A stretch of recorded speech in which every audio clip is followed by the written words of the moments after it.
every morning when you wake up, you have, let's say it's 10 attention units. If you're using 2 or 3 or 4 or 5 or 6 of them on why you can't, unit? What do you an mean? attention unit is your ability to stay focused. And your ability to stay focused is happening at the conscious and non-conscious level. So if you're processing stuff in the back of your mind of something you're angry at, something you're mad at, something that's stressing you out, or you don't have enough money, or you don't have the right relationships or the contacts, or whatever, if you're stressing out about that stuff and that's eating up your attention units, that's like having your computer, okay, using up most of its energy in what's behind that you're not using. And we all have a certain amount of attention units every day. And so one of the things that you asked me before that I can come back to on the rituals is using the attention units in a way that is highly, highly productive versus wasting a lot of time. And so my ritual, we started earlier, I just remembered that, is wake up, meditation, exercise, plant-based protein smoothie, followed by reviewing my goals. Every day you review your goals. Every day, 5 minutes. Goals for the day, the month, the year. Everything. I review my overarching goals. And I could do that fairly quickly because that's my longer range goals.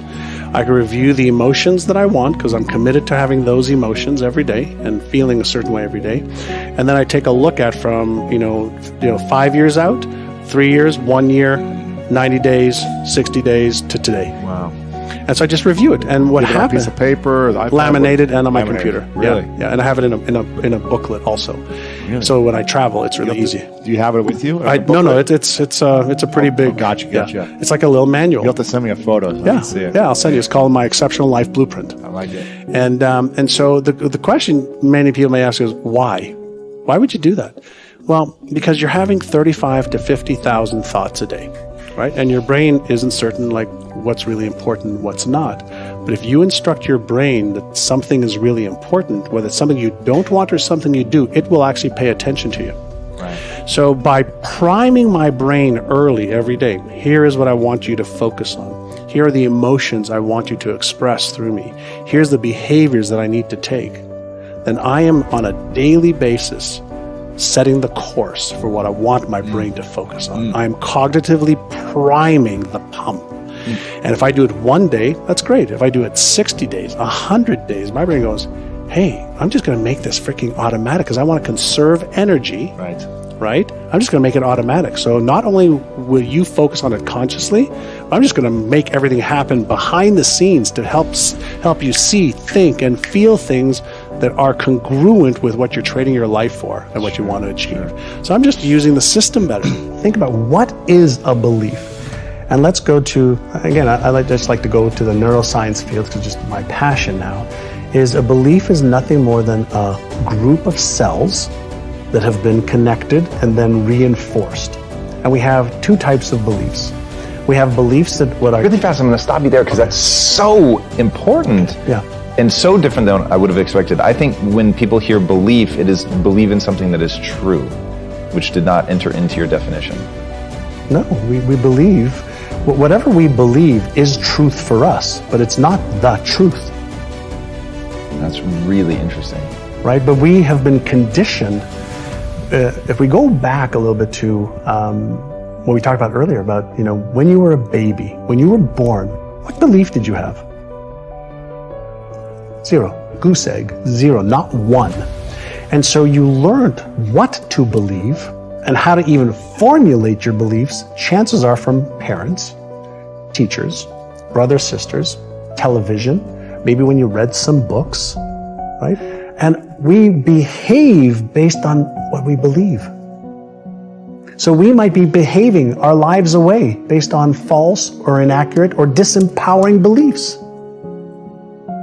So if a belief is a neural pattern in the brain, then we probably have some good ones, empowering ones, useful ones, and chances are we have some that are not useful, not empowering, and not worthy of the geniuses that we all are. So the question is it possible for me to develop new beliefs that I don't believe right now?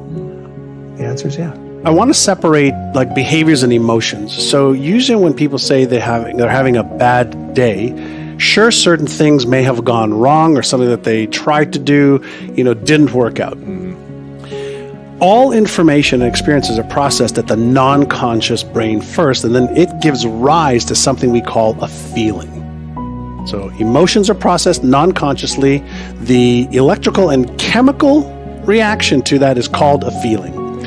So when I'm not feeling the way that I want to feel, I don't focus on the feeling, I focus on the cause, the neuroelectrical charge that's occurred in my brain. And in most cases, it's something that you're doing to interpret an event that's causing the neuroelectrical signal, causing the feeling.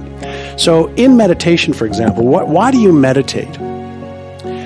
Well, obviously it's great for a whole host of health reasons, whether it's less stress, less lower blood pressure, less cortisol release, etc. But the one thing meditation does more than anything else is it gives you the ability to have a pause of awareness so that you sense what's happening at the non-conscious level. Right. And what's happening outside of you. So when somebody behaves a certain way, it's processed at the non-conscious level, gives rise to your conscious mind for you to respond. And so when something happens, I like to be able to check in so that I don't react and I have the ability to respond. And if you do that enough through mindfulness, being aware, just being aware of exactly what's going on, then you have fewer and fewer of those times. So, something happened last week. I was in a hotel room and I spilled some water on a shirt that I needed for a wedding that we were going to. And my wife was like, oh, fuck, da da da da. She was going off deep and I was just calm. Yeah. And she goes, aren't you worried about this? I said, will it help? Right. Like, no, let's just figure out what to do. The accident already happened. When we talk about how do we create rituals or how do we change habits that last, the first thing is to have a different expectation than I'm going to change in a day or a week or in 21 days. Whenever I try to change anything, my number one rule is 100 days or I don't even start. So if I want to, let's say, stop caffeine, it's a 100-day commitment.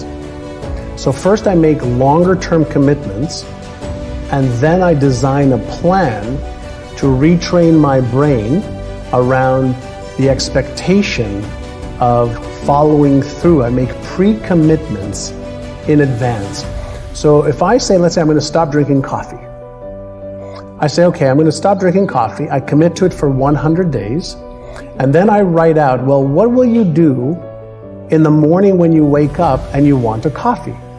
What will you do when you're at a restaurant with friends and everybody's having a coffee? What will you do? So you counter any of the behavior when you know the trigger is going to happen.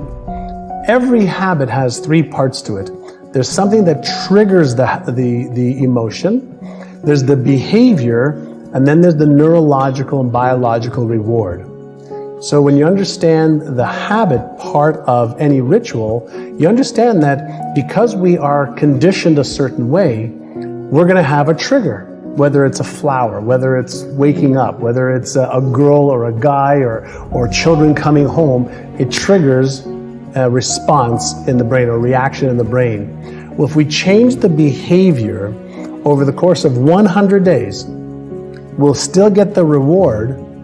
And if we pre-commit to what we're going to do when we say, maybe today I'll have the coffee and tomorrow I won't. Maybe today I'll have the pizza or the dessert and I'll catch up tomorrow. Well, if you pre-commit in advance that you're not going to take that action, then that's step one. Step two is when you have the trigger, if you interrupt the behavior for 1 or 2 or 3 or 4 minutes, you interrupt the neural pattern in the brain also. So you come up with strategies when I feel like having a coffee or dessert or the pizza or the croissant, okay? Then here's what I'm going to do instead for 5 minutes, and that way I can interrupt the pattern. If you do that long enough, You'll start to develop a new neural pattern. You'll start to develop a new behavior. And if you do it for at least 66 days, but preferably 100 days, you'll start to develop a new way of thinking and being and doing that will overshadow the other pattern in the brain. Very interesting. Yeah, so there's a psychology behind it, but there's also the neurological processes of the brain. And what happens is our brain doesn't like change. Yeah. So any time that there is change, the brain feels uncomfortable. As soon as it feels uncomfortable, it'll send signals to the motor cortex of the brain. It'll send messages, and we'll start to rationalize. We'll start to tell ourselves, well, I shouldn't do it because of this. Well, maybe today's not a good day. Well, I'll start today, but I won't continue till next week, or you know what, I really don't want this. And we start to talk to ourselves. And when we understand what the brain does whenever we try to change, then we can start being in control of the brain, and we can override the automatic responses. There's something called automaticity. And automaticity states that anything that I repeat over and over and over again over a period of time will go from conscious effort, deliberate conscious effort, willpower or persistence, and it'll become automatic. So we just have to know how long that is. And some things take a week, some things take 60 days. Some habits that people have for 20, 30, 40, 50 years take 200 days. And so you start off with a 100-day window, and you ask yourself, am I willing to give a little bit of effort for 100 days to remove this destructive either thought pattern or destructive behavioral pattern in order for me to have something greater and better than what I have right now? So it's very important. You focus a lot on what you will have, or who you will be in the future to keep your motivation. Yeah, if you think about this, one of the best examples that I ever came up with is, imagine if I give you a Hollywood script right now, okay? And I say to you, if you learn this script for the next 6 months, I will give you $10 million to be on stage to deliver that. We're going to film you, and if you're amazing, you're going to have a chance to win an Academy Award. What will you do with the script starting today? I start to learn. You start to learn. You start to read it. You start to emotionalize it. You start to practice it. You start to do everything possible to become something that's in writing, something that came out of somebody's head, that they wrote a script for, that you don't have any idea what it is. But if you made a commitment to becoming that person, and you rehearsed it and practiced it every day, you wouldn't get it right the first day, or the first week, or the first month. or the first month. But if you knew there was a big payday, emotionally, spiritually, financially, and that people would go to the theaters and love to watch it, and they'd laugh or cry or be sad and be happy because you were able to take them on a beautiful emotional roller coaster ride, then you would become that role. Yeah. Most people are interested, they're not committed. And the difference is, when you're interested, you do what's convenient and what's easy. But when you're committed, you do whatever it takes. I love that. Yeah. Can you repeat it? Sure. When you're interested, you do what's easy and what's convenient for you. Yeah. But when you're committed, I'm going to get that result, you put everything into it until you get the result. You have to use intrinsic and extrinsic motivation. So you have to start everybody off, well, why is it important for you to be able to develop these new beliefs? Like, what will your life be like if you had them right now? What would your family life be like? You have to give them a benefit that's greater than the switch cost. That's interesting. Right? So the switch cost is something that our brain resists. The only human that likes change is a wet baby. Every other human being is resistant to it because safety first and homeostasis, and energy conservation. So we are biologically wired not to want to change. So we have to deliberately coax the brain into motivational reasons, emotional reasons. You have to have intrinsic reason. Why must you do this? And so you can use pain as a frame as well. So if you don't, then are you okay with your life being like this at this age in 5 years, in 10 years, in 20 years? And if you're okay with that, then you're not a candidate for change. But if you're committed to letting go of the old so you can create the new, and you create motivations every day, that's where the power is. Remember earlier, progress, not perfection. So anybody can do 1 minute or 10 seconds. So if you can start to formulate a habit, a daily habit, a weekly habit, it doesn't matter how long it is. If you can create that space in your brain that on this day, at this time, this is what I do, and you do that repeatedly, that becomes a habit. And it takes those 66 days or so for a simple habit that you have to consciously do to then the habit doing you. Fear is an emotion. Emotions are all triggered at the subconscious level. They release neurochemicals that causes a feeling. We are consciously aware of feelings that are triggered at the subconscious level. The feeling is the end point of the human experience in the physical body. And so when you have something in your brain that a neural network says, well, what if this book comes out and you fail? What if it's not good enough? What is scientifically not correct? What if? My brain's going to process that the same way as your brain and everybody else's brain, because everybody's brain's the same. The mechanism of how the brain works, it's Einstein's brain, Hitler's brain, Genghis Khan's brain, Tom Bilyeu's brain, John Assaraf's brain, all the same functionality. So if you understand the mechanics of what's supposed to happen, then you say, okay, great, when I feel this, then what am I going to do? So I like to use an analogy of a car. You're driving a car, and you're talking to a friend of yours, and a light pops up on the dash. You don't take a hammer and hit a light. It's a signal. Something's happening in the engine, in the trunk, in the tires. Something's happening. Emotions and feelings aren't positive or negative. They're empowering or disempowering to varying degrees if you don't understand them. We developed our company at Praxis. We developed a process called the 5R process. And the first R stands for recognize your thought patterns, recognize your emotions, recognize your behaviors, and ask yourself, are they going to move me towards what I want or away from what I want? Okay, so you don't try to change anything, just ask yourself. You recognize, just become more aware. And then instead of reacting to what you don't like, you learn how to respond. That's the second R. So recognize, then respond. Can I change this? Can I change the meaning of this? Can I change the emotion of this? Can I change, anything about this that is destructive? And the answer is yes. The third part is to reframe anything that doesn't work for you. So whether it's a person, a situation, a circumstance, how can you reframe it? Look at it from a different point of view so that it doesn't have the same meaning anymore.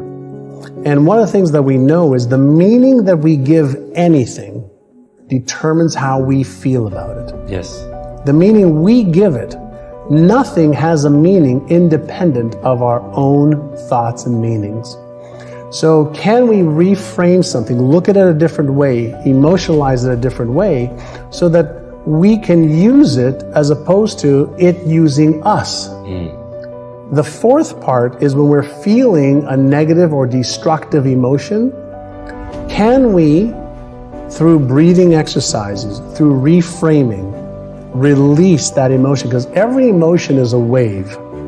So there are 6 main emotions that we have. There's sub-emotions as well, but we feel fear, anger, sadness, happiness, disgust, etc. And those cause us to feel a certain way. So is there a way for us to release the unpleasant emotions? There's not good or bad emotions. They're pleasant or unpleasant. Yeah. And that comes directly from one of my dear friends, Dr. Joan Rosenberg, who's an emotional mastery expert. Wow.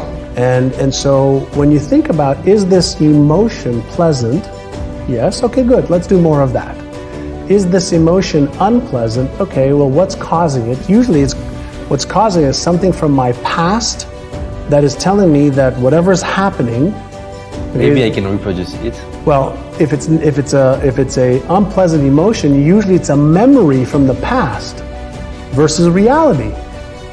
And so when you learn that emotions last 90 seconds to a minute and 20 seconds, 2 minutes, and if you just observe it and feel the emotion, it's like a wave. Feel the emotion without getting into the reaction of the emotion. Observe it. Now you're in control of the emotion. Now you're learning to surf the wave instead of being hit by the wave. And then the fifth part is now to retrain your brain.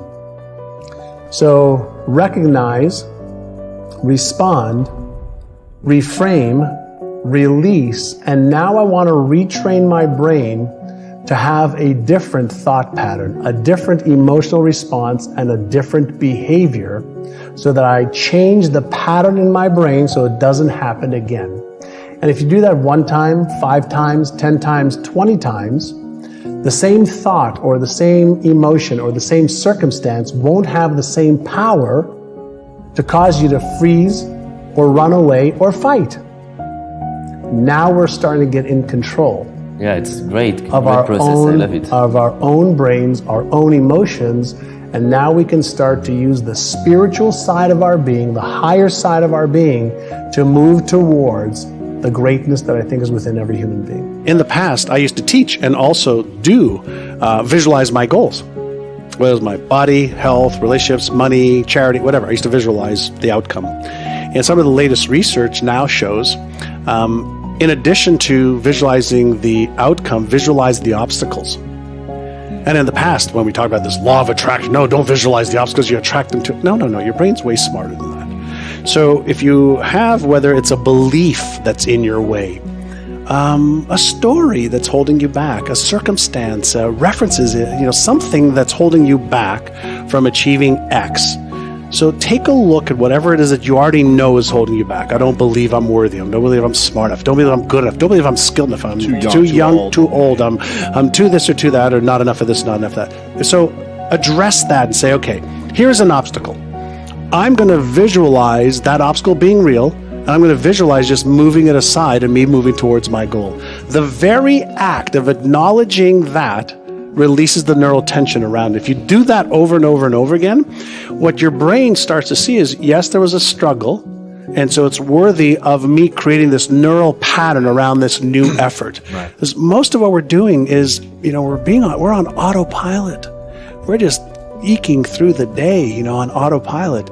And so the brain loves anything that makes it curious. The brain likes anything novel. The brain likes a challenge. So earlier you were asking me about, one of the brain training companies other than ours. I said, does it work? I said, yeah, it's a workout for your brain. And if you can strengthen the neural patterns of you seeing yourself with an obstacle and overcoming it, what do you think that does to your self-confidence and certainty? Builds it up big time. Builds it up. So if you actually do the work and develop those patterns in your brain, as you're doing the stuff you need to do in the physical world, you just strengthen those neural patterns, and that's what becomes your habits. When I wake up in the morning, the first thing I do is I do a gratitude exercise where I ask myself, usually in bed, what am I most grateful for today? And usually, I'm grateful for my health. I'm grateful for my wife. I'm grateful for my children. I'm grateful to be alive. I'm grateful, for my family. I'm grateful to have experiences. And Do you do that eyes closed? yeah, I do that eyes closed. And while I think about that, I feel it. And so the feeling starts every day with a great feeling. So I start every day with a great feeling. Do you visualize some things, like your children, or do you talk to yourself? How do you do that? Yeah, I have an internal dialogue. I see images of the things that I'm thinking about, and that just takes me 2 minutes, just 2 minutes when I wake up. And then I go to exercise to take care of my body. How long? Usually 1 hour Wow. to 1 hour and 15 minutes every day. And so I do variety of different things. I hike, I bike, I work on aerobics, I work on strength, I work with weights. I do whatever it is, I just do it to give my body the physical exercise. Then as soon as I finish my exercise in my gym, 1 hour and half. an hour and 15 minutes at the most. Okay. So then in my gym, I have two things. I have a vision board, which is my dream board for my You are known for that. Yes. So I have my vision board for my physique and my body and my health. But then I also have in my gym something called an achieved board. Okay. So what after you I achieved, achieved some of the things that I achieved, past and future. no, achieved in the past. Yes. So past, you have Yes. the past and the future. Vision Correct. board and achieved board. So I have in my gym, in my home gym, I have a like a place where I sit, and before I start my meditation, I look at my vision board from the past. Okay.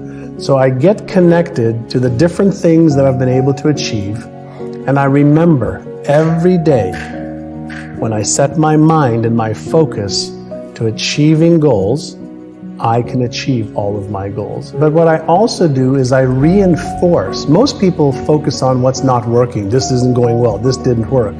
I want to remind myself every day of look how many things I was able to accomplish by being clear, by being passionate, by using these rituals.